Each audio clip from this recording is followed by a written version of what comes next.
देखिए, वेनाड से कांग्रेस अध्यक्ष के पर्चा भरने के बाद विभिन्न प्रकार की टिप्पणियां आ रही हैं। भारतीय जनता पार्टी उसको ऑब्जेक्ट कर रही है, तरह तरह की आपत्तियां उठा रही हैं, कांग्रेस उसको जस्टिफाई करे। मैं एक बात देशवासियों से ये कहना चाहूँगा कि मैं अभिनंदन करूँगा कांग्रेस के अध्यक्ष का कि उन्होंने वेनाड को चुना है, जहाँ का इलेक्टोरेट जो है वहाँ का, वो तीनों बड़ी समुदाय जो हैं, हिंदू, मुस्लिम, क्रिश्चियंस, ये तीन बड़ी समुदाय हमारे देश की हैं जो लगभग 100 करोड़ से ऊपर हो जाते हैं।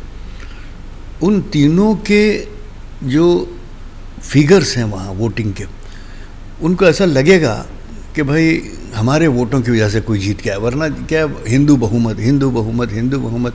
भारतीय जनता पार्टी जब इतना तक कह देती है कि हमें मुसलमानों के वोटिंग की भी ज़रूरत नहीं है, मुसलमानों को हम उम्मीदवारी नहीं देते, मुसलमानों के वोटों की भी ज़रूरत नहीं, ऐसे व्यक्ति को ऐसे क्षेत्र से चुन के आने में लोकतंत्र में नेतृत्व करने का अधिकार नहीं है भारत के लोकतंत्र में, क्योंकि भारत का एक सेकुलर लोकतंत्र है। सच्चा नेतृत्व वही करेगा जो सभी समुदाय के लोगों के मत को प्राप्त करने के बाद चुनकर आएगा। तो उस अंदाज से अगर आप देखें तो बहुत सही उन्होंने अपना सिलेक्शन किया है कि मुसलमान भी बड़ी तादाद में हैं, क्रिश्चियन भी अच्छी तादाद में हैं, हिंदू भी अच्छी तादाद में है। तो मैं समझता हूँ कि ये एक गंगा जमनी तहजीब की अक्कासी करता है। और लोकतंत्र में जहाँ आज ख़तरा बना पड़ा है कि वहाँ धर्म के नाम पर नरेंद्र मोदी जी अपने भाषण में हिंदू और मुसलमान और हिंदू आतंकवाद की बात करते हैं, और भारतीय जनता पार्टी के सारे नेता ये कहते हैं कि पाकिस्तान, हमने किसी भी मुसलमान को नेतृत्व नहीं दिया, किसी भी मुसलमान को टिकट नहीं दिया। टिकट देना तो छोड़िए, हम उनकी वोट की भी परवाह नहीं करते, हम उनसे वोट भी नहीं चाहते। तो ऐसी परिस्थिति में क्या हमारा लोकतंत्र जो सभी धर्मों को साथ लेके चलता है, हमारा संविधान, उसको ठेस पहुंचती है।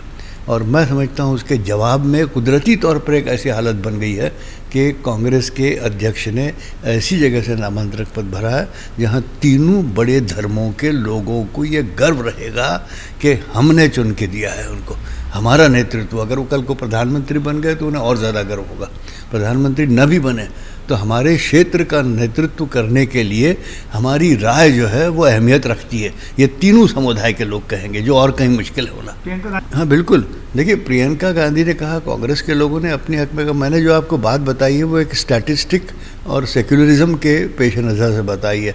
हालांकि मैंने ये भी सुना कि योगी जी ने मुस्लिम लीग के झंडों पर आपत्ति उठाई कि वो हरे झंडे क्यों दिखा रहे हैं और वो हरा झंडा नहीं दिखना चाहिए कहीं भी। मुझे लगता है देखिए इनकी अक्ल मारी गई है। ये जो मुख्यमंत्री उत्तर प्रदेश के हैं वो अनाप शनाप कुछ भी कहते हैं। क्या भारत में 18 से 20 करोड़ मुसलमान नहीं रहते? तो मुसलमानों ने, अगर मुस्लिम लीग का एक पार्टी रिकॉग्नाइज पार्टी है, रजिस्टर्ड पार्टी है, और वो पार्टी कानून के दायरे में काम कर रही है, संविधान के दायरे में काम कर रही है, आपके पेट में क्यों दर्द हो रहा है? आप चाहते हैं कि 100 के 100 लोग जो हैं, 130 करोड़ लोग हैं, वो भगवा पहन ले सारे? तो ये भारत बचेगा नहीं अगर ऐसी कोशिश की जाएगी। तो मैं समझता हूँ कि ऐसे बयान नहीं देने चाहिए। यहाँ तक कि प्रधानमंत्री को भी हिंदू और मुसलमान के बयान अपने भाषणों में नहीं देने चाहिए कि हिंदू अलग है, मुसलमान अलग है, और हम हिंदुओं के आतंकवाद के बारे में और फलां हो गया।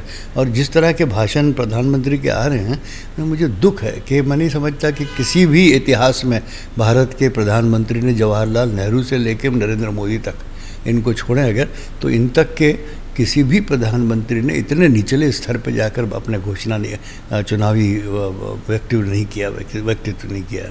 नहीं, देखिए ये सही है। ये चुनाव के समय गर्मा गर्मी होती है, चुनाव के समय टेम्पर्स बहुत ऊंचे चलते हैं, चुनाव के समय आरोप प्रत्यारोप बहुत गंभीरता के साथ ऊपर स्तर पर चला जाता है। लेकिन इसका मतलब ये नहीं कि आप अपने होश गंवा बैठें और आप कोई ऐसी बात करें जो देश के हित के खिलाफ हो। चुनाव तो आज है, कल ख़त्म हो जाएंगे, लेकिन देश का जो हित है वहाँ देश के हित के खिलाफ कोई काम नहीं करना चाहिए। आतंकवादियों के साथ बिरयानी खाना और हम तो गोली देंगे उनको, ये ऐसी बातें नहीं होती। ये हमारे देश की स्वतंत्रता, हमारे देश की लोकतंत्रता और हमारे देश के संविधान का आदर, इन चीज़ों को पार्टी के इंटरेस्ट में या अपने ज़ाती इंटरेस्ट में भूलना नहीं चाहिए। उनको सबसे ऊपर रख के उसके बाद हम बात करें। योगी आदित्यनाथ जी को हमने एक बार नहीं दर्जनों बार देखा है कि वो गैर जिम्मेदाराना ऐसे बयान देते हैं कि जिससे खामखा विवाद बढ़े, जिससे देश के हित की बेअदबी हो, बेहुरमती हो। ये वीके सिंह साहब ने अगर ये कहा है तो मैं उसका अभिनंदन करूँगा।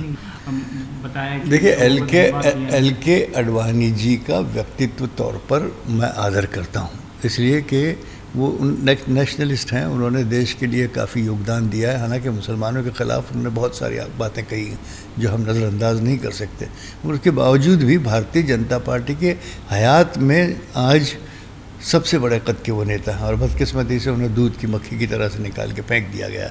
मुझे लगता है कि उनके साथ न्याय नहीं हुआ है, मगर अब वो चूँकि एक डिसिप्लिन पार्टी के सीनियर वरिष्ठ नेता हैं, इसलिए उन्होंने अपने दिल पे हाथ रखकर किसी तरह से भी दर्द को छुपा कर ये कहा है कि ये मेरा ही बच्चा है भारतीय जनता पार्टी, मैं उसको नुकसान नहीं पहुंचाऊंगा, इसलिए मैं उसके खिलाफ में कुछ नहीं कहता। आज उन्होंने जो बात कही कि nation first, party second, individual third, तो ये बिल्कुल सही है उनका जो प्राथमिकता का जो लिस्ट है वो, मगर बदकिस्मती से जिस तरह से उनके साथ व्यवहार किया गया है वहाँ नेशन पीछे चला गया है, पार्टी सबसे ऊपर आई है। तो ये मैं अडवाणी जी से कहना चाहता हूँ आपके माध्यम से।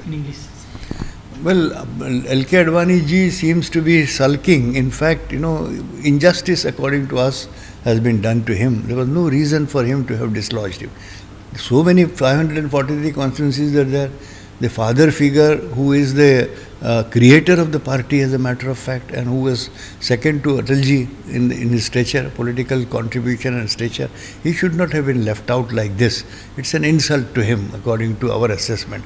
But in any case, he, being a disciplined soldier, believes that since the child is his product, he would not want to damage child, therefore he would not speak anything against party decision. So that is his way of appreciating or tolerating the injustice inflicted upon him. But he has said that there are priorities, nation first, party second, individual third. Well, his priorities are rightly placed.